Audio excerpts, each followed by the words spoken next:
শরীরের অতিরিক্ত মেদ ঝরাতে অনেকেই কঠোর ব্যায়াম ও শারীরিক পরিশ্রমে নিজেদের নিয়োজিত করছেন। তবে যারা এতটা কসরত ছাড়াই ওজন কমাতে চান তাদের জন্য সুখবর দিয়েছে মার্কিন প্রশাসন। নতুন একটি ওজন কমানোর ওষুধ বাজারজাতের অনুমোদন পেয়েছে, এমন তথ্য জানিয়েছে ব্রিটিশ সংবাদ সংস্থা রয়টার্স।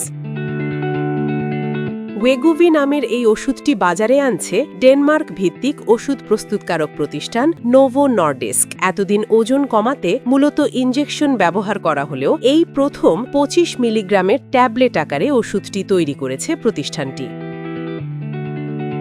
অনুমোদনের খবরে নোভো নর্ডিস্কের শেয়ার মূল্য প্রায় 8% বেড়ে যায়। বিপরীতে প্রতিদ্বন্দ্বী প্রতিষ্ঠান এলি লিলির শেয়ারে পতন দেখা গেছে। প্রস্তুতকারক প্রতিষ্ঠানের দাবি, সকালের নাশতার প্রায় আধ ঘন্টা আগে ট্যাবলেটটি সেবন করলে সর্বোচ্চ উপকার পাওয়া যায়।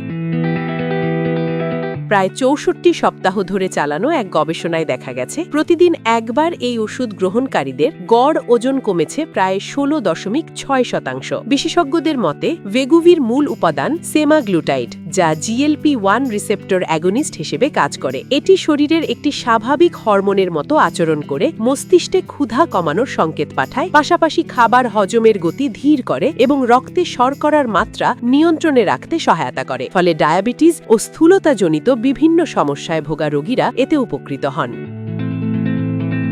মার্কিন সরকারি পরিসংখ্যান অনুযায়ী যুক্তরাষ্ট্রে প্রায় 40% প্রাপ্তবয়স্ক মানুষ স্থূলতায় ভুগছেন। তাদের মধ্যে প্রায় 12% ইতোমধ্যে GLP-1 শ্রেণীর ওষুধ ব্যবহার করছেন।